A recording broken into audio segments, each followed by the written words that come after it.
आज की हमारी कहानी एक ऐसे गरीब घर की है जहां बकराईद सिर्फ एक त्योहार नहीं बल्कि सब्र, मेहनत और अल्लाह पर यकीन की मिसाल बन गई। इस कहानी में आप जानेंगे कि किस तरह वो गरीब खानदान कर्ज के बोझ तले दबा हुआ था, किस तरह एक बकरे ने उनकी जिंदगी में उम्मीद की रोशनी जगाई और किस तरह अल्लाह ने उनकी मदद फरमाई। खोया हुआ बकरा, उसकी वापसी और बकराईद के दिन होने वाला वो वाकया जो हर सुनने वाले को सोचने पर मजबूर कर देगा। इस सबक आमोज और दिल को छू लेने वाली कहानी को आखिर तक जरूर सुनिए। लेकिन उससे पहले अगर आप अल्लाह और नबी करीम सल्लल्लाहु अलैहि वसल्लम से मोहब्बत करते हैं तो इस वीडियो को एक लाइक दीजिए, चैनल को सब्सक्राइब कीजिए और कमेंट बॉक्स में लिखिए, या अल्लाह हमें बकराईद तेरी रजा के मुताबिक मनाने की तौफीक अता फरमा। गांव के किनारे एक टूटी सी झोपड़ी में शमशेर अपनी बीवी और 2 बच्चों फातिमा और रेहान के साथ गुजारा कर रहा था। रोजी रोटी के लिए वो एक जमींदार के खेतों में काम करता था। उनके पास ना खुद की जमीन थी ना मवेशी, सिर्फ मेहनत थी और सिर पर बेशुमार कर्ज का बोझ।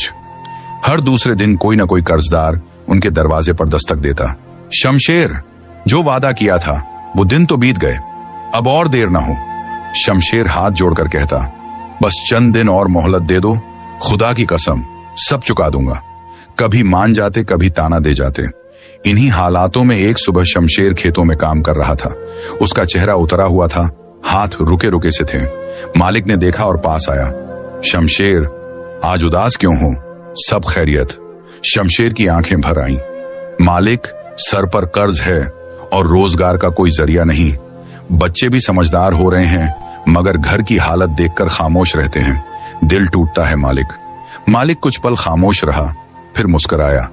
पास की झोपड़ी से एक नन्हा सा बकरा उठा लाया, कांपते कदमों से चलता, मासूम सी आंखों वाला। ले शमशेर, इसे पाल ले, इसका नाम खुदा ने तेरे लिए लिखा है। इसे प्यार से पालोगे तो ये तुझे कर्ज से भी निजात दिलाएगा। शमशेर हैरान मगर शुक्रगुजार, आंखों से आंसू बहने लगे। मालिक, ये मेरे लिए उम्मीद से कम नहीं।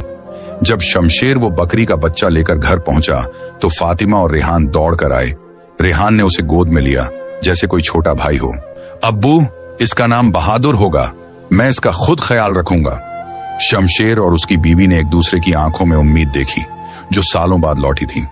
रेहान अब हर रोज सुबह सूरज निकलते ही बहादुर को लेकर खेतों की ओर निकल जाता।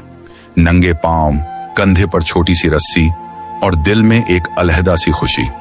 बहादुर उसकी बात समझता था जैसे कोई इंसान हो।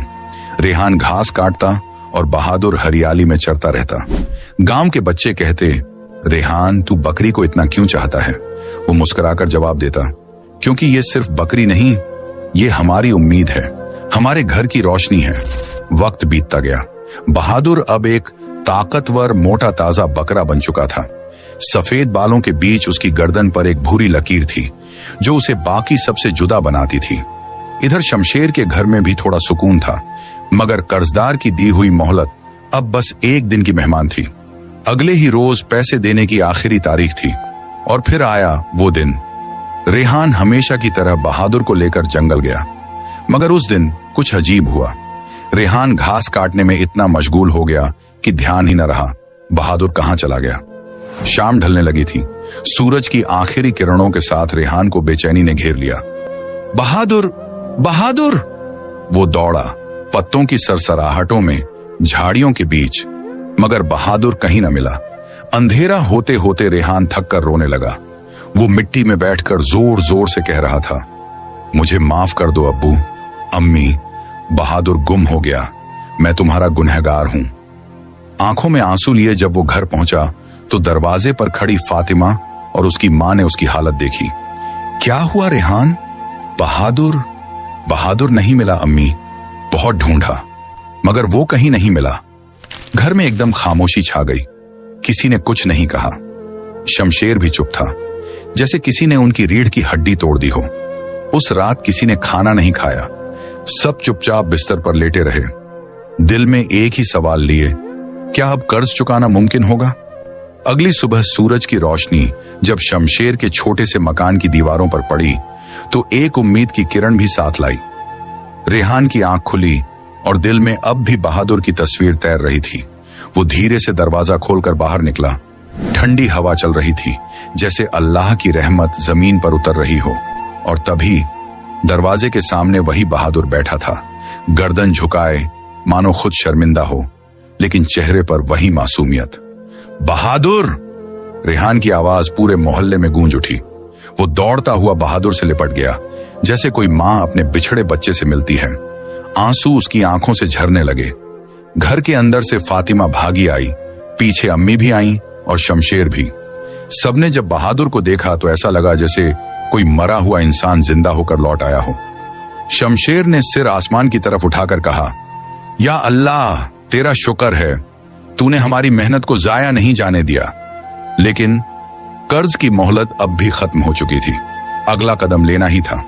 शमशेर ने बहादुर को देखा और बोला, तैयार हो जा बहादुर, आज तुझे बेचना ही पड़ेगा ताकि हम अपना कर्ज अदा कर सकें। रेहान का दिल फट गया। अब्बू, क्या बहादुर अब हमारे पास नहीं रहेगा? शमशेर ने सर झुका लिया। बेटा, कभी कभी हम जिनसे मोहब्बत करते हैं उन्हें अलविदा कहना पड़ता है ताकि हमारी जिंदगी की दूसरी मुश्किलें आसान हो सकें। बाजार की तैयारी होने लगी। बहादुर को नहलाया गया, उसके गले में फूलों का हार डाला गया और उसे एक साफ कपड़े से ढका गया। रेहान ने उसकी आंखों में देखा और बहादुर ने जैसे जवाब दिया हो, मुझे फिक्र नहीं, मैं तुम्हारे लिए कुछ भी कर सकता हूं। शमशेर बहादुर को रस्सी से बांधकर बाजार की तरफ ले चला। रेहान, फातिमा और उनकी अम्मी दरवाजे तक छोड़ने आए, लेकिन किसी की हिम्मत नहीं हुई अलविदा कहने की। बहादुर हर कदम पर रुकता, जैसे जानता हो कि ये उसका आखिरी सफर है इस घर से। शमशेर की आंखें भीगती गईं, लेकिन दिल मजबूत करके वो आगे बढ़ता रहा। बाजार में भीड़ थी, रौनक थी और हर कोई अपने जानवरों को बेचने आया था, लेकिन शमशेर सिर्फ अपने कर्ज को चुकाने आया था। एक बड़ा सेठ आया, साफ लिबास, मोटी जेब और नजर सीधी बहादुर पर। उसने बहादुर को देखा, उसके दांत, उसकी चाल, उसकी सेहत सब जांची, फिर बोला, क्या दाम है इसका? शमशेर बोला, 50,000। सेठ ने मुस्कुराकर कहा, बहुत ज्यादा है, लेकिन यह जानवर वाकई खास लग रहा है। सेठ ने 50,000 रुपए शमशेर के हाथ में थमा दिए। जैसे ही वो बहादुर को लेकर जाने लगा, शमशेर की रूह कांप गई। उसने बहादुर को सीने से लगाया, उसके कान में कहा, बेटा माफ करना, मैं तुझे बेटा समझकर पाला था, आज तुझे बेच रहा हूं, मजबूरी है। शमशेर की आंखों से आंसू रुक नहीं रहे थे। सेठ की नजर पड़ी, वो कुछ पल रुका, फिर पूछा, तुम रो क्यों रहे हो? कोई जबरदस्ती तो नहीं? शमशेर ने गर्दन झुका ली और बोला, सेठ जी, मैं इसे अपने बेटे की तरह पालता रहा, हमारा पूरा घर इसको मोहब्बत करता है, लेकिन कर्ज के बोझ ने दिल से बड़ा पत्थर रखा है, मजबूरी में बेच रहा हूं। सेठ एकदम चुप हो गया। कुछ पल बाद सेठ ने जेब से 2 लिफाफे निकाले, एक में थे 50,000, दूसरा एक नया लिफाफा, और बोला, ये लो, 50,000 तुम्हारे और बहादुर भी तुम्हारा, ये मेरी तरफ से सदका समझ लो और अल्लाह तुम्हारे घर में बरकत दे। शमशेर की आंखें खुली की खुली रह गईं। वो जमीन पर सजदा कर बैठ गया। या रब, तेरा कितना करम है। शमशेर जब बाजार से लौटा तो उसका चेहरा रोशनी से भर गया था, लेकिन हाथ अब भी बहादुर की रस्सी थामे हुए थे। दरवाजा खोलते ही फातिमा, रेहान और उनकी अम्मी दौड़कर बाहर आए। फातिमा चिल्लाई, अब्बू, बहादुर वापस आ गया। रेहान की आंखें चमक उठी, अम्मी देखो, बहादुर आ गया, अल्हम्दुलिल्लाह। शमशेर ने कुछ नहीं कहा, बस बहादुर को छोड़कर खुद जमीन पर बैठ गया और कहा, बच्चों, आज अल्लाह ने हमारे इम्तिहान में हमें कामयाब किया है। उसने सेठ की सारी बात घर वालों को बताई, कैसे एक अजनबी ने उनकी तकलीफ समझी और सदके की नियत से पैसे दे दिए। घर में हर कोई रो रहा था, लेकिन इन आंसुओं में अब दर्द नहीं, बल्कि शुक्र और सुकून था। रेहान ने बहादुर को गले से लगा लिया और कहा, मैंने कहा था ना, ये हमारा हिस्सा है। अल्लाह कभी हमसे हमारी नेमतें नहीं छीनता अगर हम सब्र करें। बकरा ईद अब एक दिन दूर थी। पूरे गांव में रौनक थी, लेकिन इस गरीब घर में जो सुकून था वो शायद किसी अमीर के पास भी नहीं था। बकरा ईद के दिन सुबह की नमाज के बाद शमशेर अपने बच्चों के साथ बहादुर को ले गया और अल्लाह की राह में कुर्बानी दी। आंखों में आंसू थे, लेकिन दिल में सुकून था, क्योंकि इस बार यह कुर्बानी सिर्फ एक जानवर की नहीं थी, बल्कि एक बाप की मोहब्बत, एक बेटे का सब्र, एक बीवी की दुआ और एक गरीब घर की उम्मीद की कुर्बानी थी। बकराईद के दिन कुर्बानी के बाद जब लोगों ने देखा कि शमशेर ने वही बकरी कुर्बान की है जिसे वो बचपन से पाल रहा था, तो हर कोई हैरत में पड़ गया। गांव का एक बुजुर्ग आगे बढ़ा और बोला, शमशेर भाई, तुमने तो दिल जीत लिया। लोग कुर्बानी करते हैं रिवायत निभाने के लिए, लेकिन तुम्हारी कुर्बानी में मोहब्बत भी थी, जज्बात भी और ईमान भी। शमशेर बस मुस्कुरा दिया। उसकी आंखों में आंसुओं का समुंदर था। एक नौजवान लड़का बोला, अंकल, आपने इतनी प्यारी बकरा को कैसे कुर्बान कर दिया? शमशेर ने हंसते हुए जवाब दिया, जब मेरे दिल में यह ख्याल आया कि मैं अपने कर्ज से छुटकारा पाने के लिए बहादुर को बेच दूं, उस वक्त मुझे सिर्फ एक ही रास्ता नजर आया, अल्लाह की राह में कुर्बानी। और जब मैंने अल्लाह के लिए कुछ छोड़ दिया, अल्लाह ने मुझे उससे बेहतर अता कर दिया। गांव के लोग जमा हो गए, किसी की आंखें नम, किसी के दिल में लर्जिश।